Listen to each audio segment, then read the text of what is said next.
On the road to Kutupalong, the biggest formal Rohingya refugee camp, thousands were awaiting the arrival of the Mother of Humanity, also known as the Bangladeshi Prime Minister, Sheikh Hasina. At the camp entrance, the welcome committee lined up 20 deep.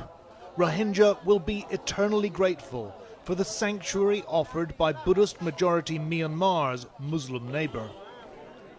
Inside, they'd assembled some of the bereaved, the wounded and maimed, who'd just got here.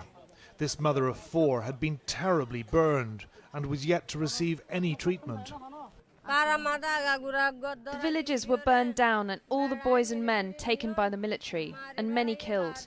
Everyone was scattered. In the chaos I lost my children. I ran back to my home to look for them, but my whole house was in flames. I rescued my 4 children, but there is no trace of my husband. When the Myanmar army came and started to shoot, my brother was killed. I was shot in the leg. I played dead. When they'd gone, I crawled into the jungle, where I stayed for 2 days before making it over to Bangladesh. I couldn't walk. My fellow villagers carried me all the way. There is a controlled but smouldering anger in Bangladesh about what's happening over the river. The terms ethnic cleansing and crimes against humanity are being used by high-ranking officials. The foreign minister used the G word, genocide. The truth is, Bangladesh is furious with neighbouring Myanmar for effectively dumping 700,000 of its unwanted Rohingya Muslims over here. Nearly half of them in the past fortnight alone.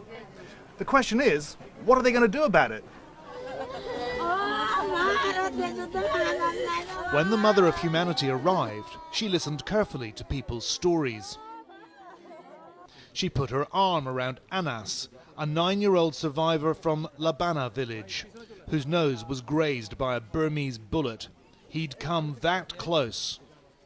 Sheikh Hasina then gave a speech, with the Home Minister and commander of her border guard in attendance. It was mostly addressed to the refugees, but was also aimed at Bangladeshis.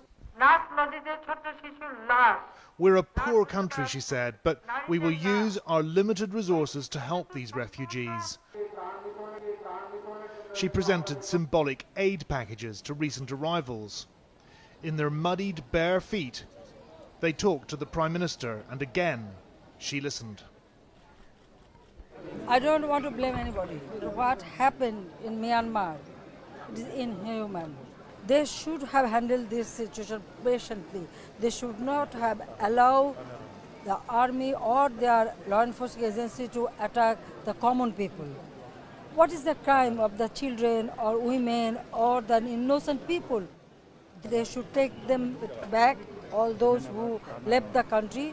You know, since 1978 it has started. With respect, madam, they won't take them back, will they? But they should, because they are their citizens. They cannot deny that. But the Myanmar government does deny that. The surge of stateless Rohingya shows no sign of easing.